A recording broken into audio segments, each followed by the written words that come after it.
મિત્રો પાંચમો પ્રશ્ન લઈએ।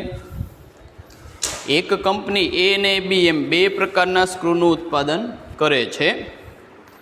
દરેક પ્રકારના સ્ક્રૂ માટે સ્વયં સંચાલિત તથા હસ્તસંચાલિત બે પ્રકારના મશીનનો ઉપયોગ થાય। એક ઓટોમેટિક મશીન છે અને એક જાતે ચલાવવાનું। એ પ્રકારના સ્ક્રૂના પેકેટનું ઉત્પાદન કરવા માટે સ્વયં સંચાલિત મશીન પર 4 મિનિટ અને હસ્તસંચાલિત હાથથી જે ચાલતા મશીન પર 6 મિનિટનો સમય લાગે છે। જ્યારે બી પ્રકારના સ્ક્રૂના પેકેટનું ઉત્પાદન કરવા માટે સ્વયં સંચાલિત મશીન પર 6 મિનિટ, હસ્તસંચાલિત મશીન પર 3 મિનિટનો સમય લાગે છે।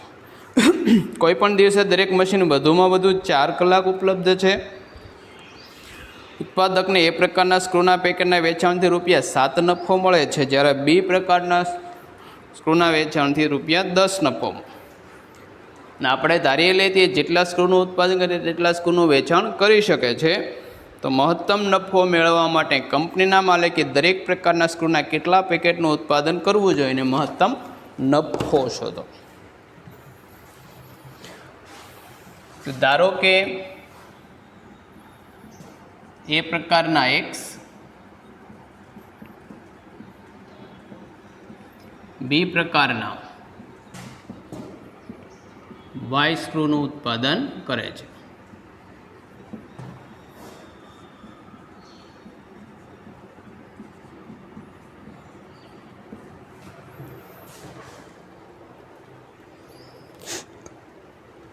હવે એ પ્રકારના સ્ક્રૂનું પેકેટ હતું, બે મશીન છે, એની માટે તો વસ્તુ થઈ ગઈ અહીંયા કઈ હતી તો પહેલો પ્રકારનો સ્ક્રૂ એક, આ જે સ્ક્રૂ હતા તે આપણા બી। હવે એ કોની આધારિત તો બે પ્રકારના મશીન હતા, સ્વયં સંચાલિત એટલે ઓટોમેટિક કહેવાય એને, બીજું હસ્તસંચાલિત મેન્યુઅલ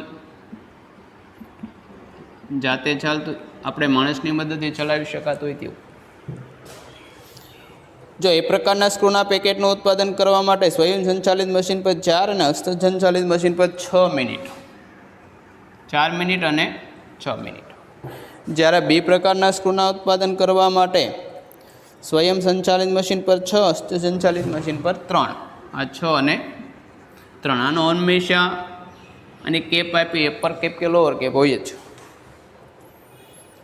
ઉત્પાદકને કોઈપણ દિવસે મશીન વધુમાં વધુ 4 કલાક ઉપલબ્ધ થાય। મિત્રો ખાસ ધ્યાન રાખજો, આ મિનિટમાં આપ્યું કલાક, 4 કલાક એટલે 6 × 4 એટલે કેટલા થશે? <= 240, કેમ કે આ 2 મિનિટમાં આપ્યું હતું।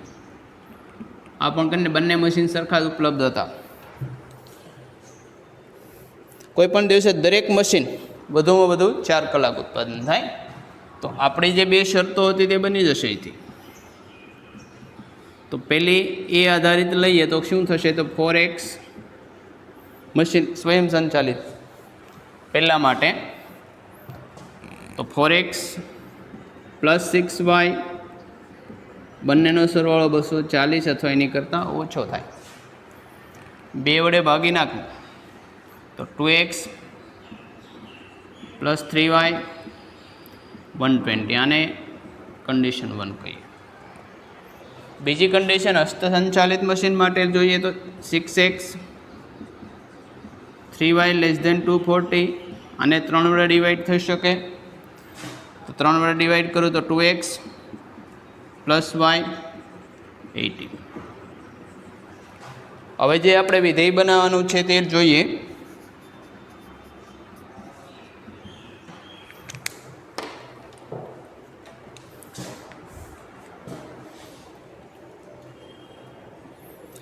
ઉત્પાદકને એક પ્રકારના સ્ક્રૂના વેચાણથી ₹7 નફો અને બીના સ્ક્રૂના વેચાણથી 10 મળે છે। તો નફાનું વિધેય બનાવવાનું છે।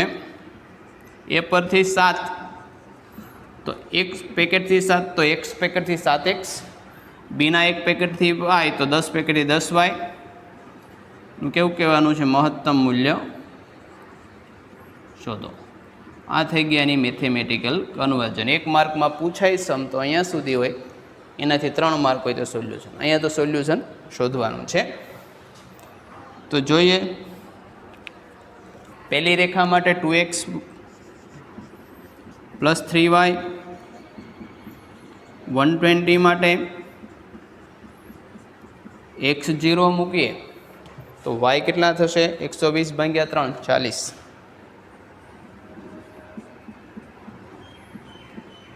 y0 મૂકો તો x 60. બીજું 2x + y બરાબર 80 માટે x0 તો y 80, y0 તો x 40. તો x અક્ષ પર 16, y અક્ષ પર 80 બે સ્કેલિંગ લેવું પડે.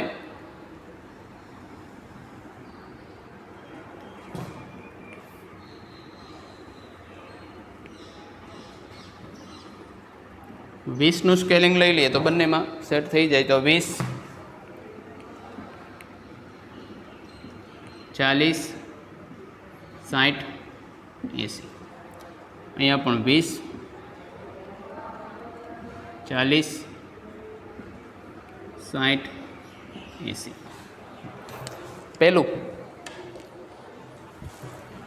0, 40 અને બી 60, 0. 0, 40 ને 60, 0.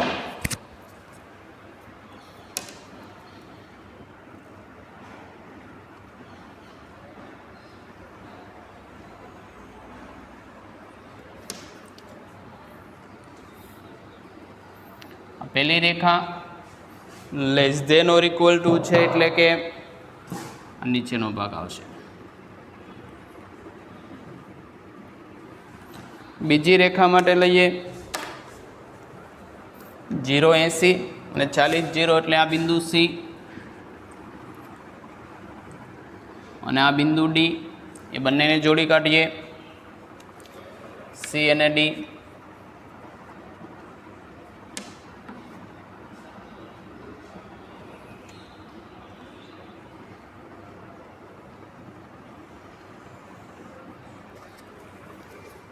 તો આ બંને જોડી કાઢીએ એટલે આ બીજી રેખા બનશે.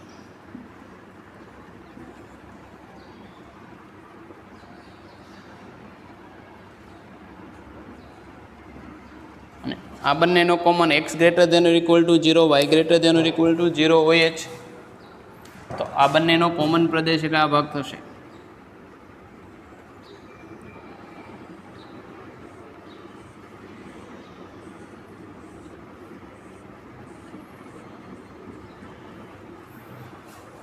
તો એક બિંદુ ABCD ઈના આયામ મેળવવા પડશે. તો ઈ માટે આપણે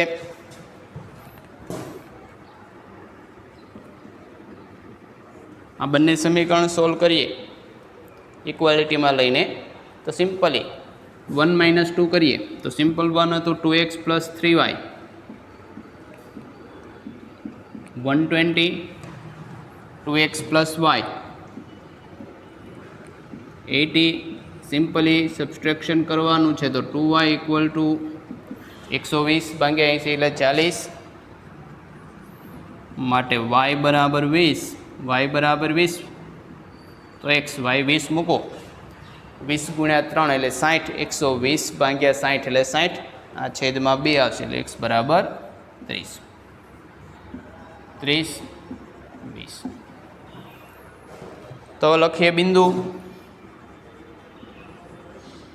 અને z નફાનું જે વિધેય હતું તે નફાનું વિધેય છે આપણે 7x + 10y.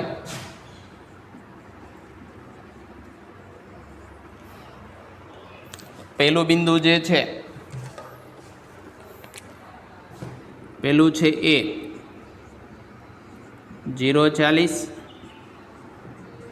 બીજું ઉગમ બિંદુ 0, 0,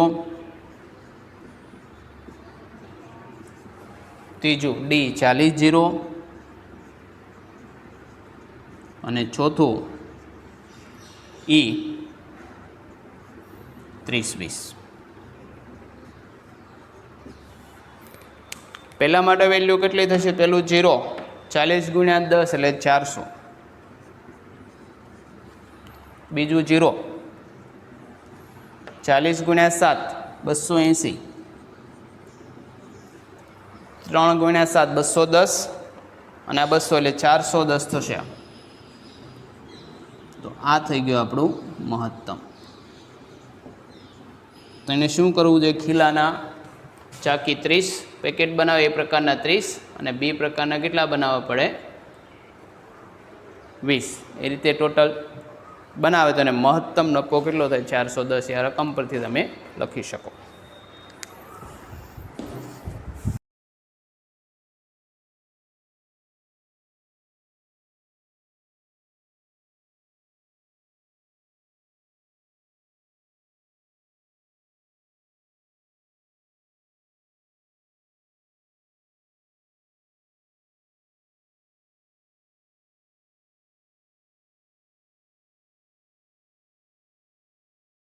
મોટર ઉદ્યોગ પેડેસ્ટલ ગોળા અને લાકડાના શેડનું ઉત્પાદન કરે છે. તે દરેક માટે ભૂકો કરવાના મશીન અને છાંટવાના એટલે સ્પ્રેયર મશીનનો ઉપયોગ થાય છે. એક પેડેસ્ટલ ગોળાનું ઉત્પાદન કરવા માટે 2 કલાક જેટલો સમય ભૂકો કરવાના મશીન પર અને 3 કલાક જેટલો સમય છાંટવાના મશીન પર છે. જ્યારે શેડનું ઉત્પાદન કરવા માટે 1 કલાક જેટલો સમય ભૂકો કરવાના મશીન પર અને 2 કલાક જેટલો સમય છાંટવાના મશીન પર છે. કોઈપણ દિવસે છાંટવાનું મશીન વધુમાં વધુ 20 કલાક માટે અને ભૂકો કરવાનું મશીન વધુમાં વધુ 12 કલાક માટે ઉપલબ્ધ. ગોળાના વેચાણથી ₹5 અને શેડના વેચાણથી 3. અને ધારો કે ઉત્પાદક જેટલા ગોળા બનાવે અને શેડ બનાવે તેનું વેચાણ થઈ શકે. તો મહત્તમ નફો મેળવવા માટે કઈ રીતે આયોજન કરવું પડે?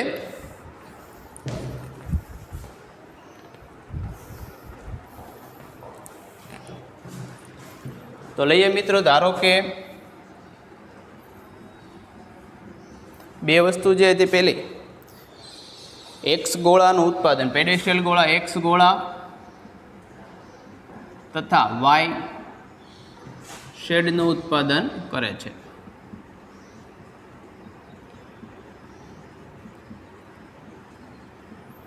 તો અહીં થઈ ગઈ આપણે વસ્તુ કઈ? તો ગોળા જેની સંખ્યા હતી X કૌંસમાં લખીએ. બીજો લાકડાનો શેડ એ Y. આ બંને વસ્તુ ગોળા બનાવવા માટે શું? તો 2 પ્રકારના મશીન વેબ થાય. એક ભૂકો કરવાનું, બીજું છાંટવાનું. ભૂકો કરવાનું મશીન,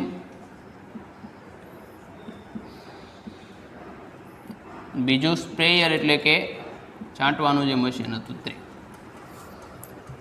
તો જોઈએ હવે. તો જો એક પેડેસ્ટલ ગોળાનું ઉત્પાદન કરવાના 2 કલાક જેટલો સમય ભૂકો કરવાનો, 3 કલાક છાંટવાના મશીન પર. આની માટે 2 કલાક છાંટવા માટે.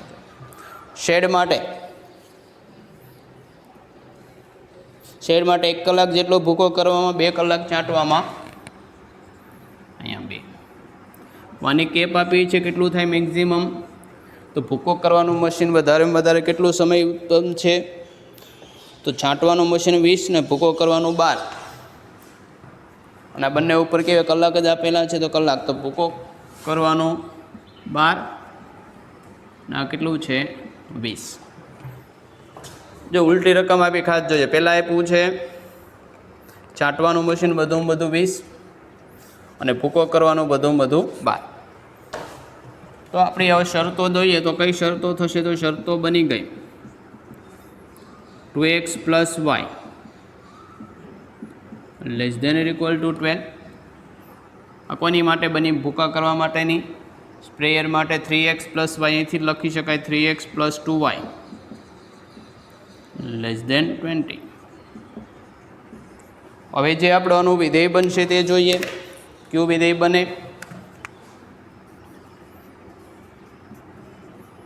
તો વિધેય માટે નફો બનાવવાનો છે. તો જો ગોળાના વેચાણથી 5 ને શેડના વેચાણથી 3 નફો મળે તો નફાનું વિધેય છે Z બરાબર ગોળાના વેચાણથી 5, 1 ગોળાનો તો x ગોળાના વેચાણથી 5x, શેડના વેચાણથી y તો y થી 3y. મહત્તમ કિંમત શોધવાની.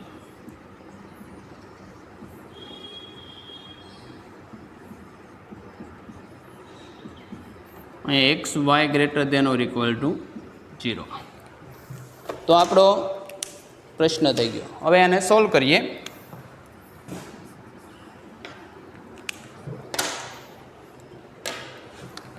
પહેલું છે સમીકરણ 2x પ્લસ વાય બરાબર 12, એની માટે x0 તો y12, બી y0 તો x6, 3x વત્તા 2y બરાબર 20 માટે x0 તો y10, y0 તો x20/3, તો x અક્ષ પર અહીં ખોટું લખ્યું, y0 તો x20/3, તો 20/3 અને 6 પોઈન્ટ સમથિંગ થશે y અક્ષ પર 12 સુધી.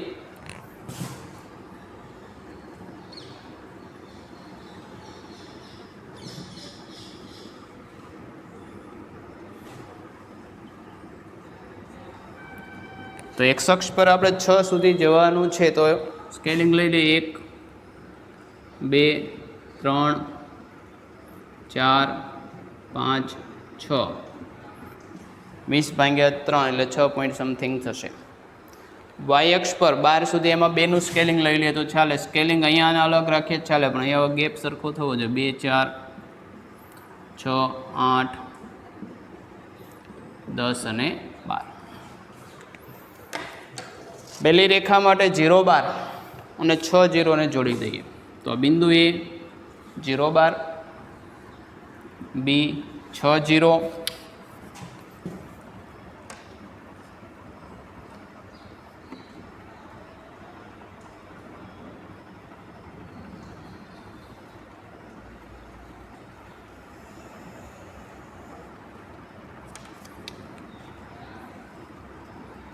આ રેખા 1 અને લેસ ધેન.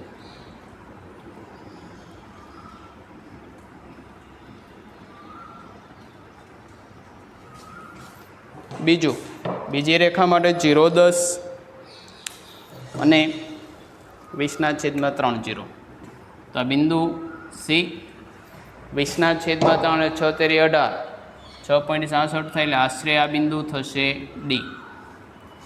એ બંનેને જોડી દઈએ, સી અને ડી.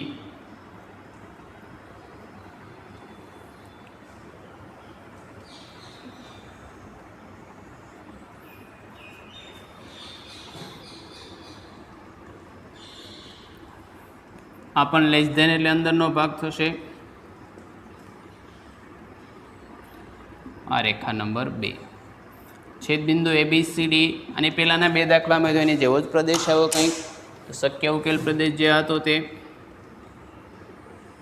x > 0, y > 0 છે, માટે પહેલા ચરણનો પ્રદેશ આવે. તો બિંદુ ઈના યામ મેળવીએ તો ઈ માટે આ 2 સમીકરણ સોલ્વ કરવા પડે. તો 1 ને 2 વડે ગુણીને એમાંથી બાદ કરીએ તો પહેલાં સમીકરણ 2 કેટલું થશે? 3x + 2y. અને કેટલા વડે ગુણવાનું? 2. 2 × 2 એટલે 4x + 2y. 12 × 2 એટલે 24. બાદ કરીએ, માઇનસ માઇનસ માઇનસ, -x બરાબર, આ 2 તો ઉડી ગયા, -4, x બરાબર 4. x બરાબર 4 અહીંયા મૂકી દઉં તો 3 × 4 12, 20 - 12 એટલે 8, 8/2 એટલે 4. y બરાબર પણ કેટલા થઈ ગયા? 4. બિંદુ એ 4 4. તો બિંદુ ઝેડ જે વિધેય હતું તે 5x + 3y.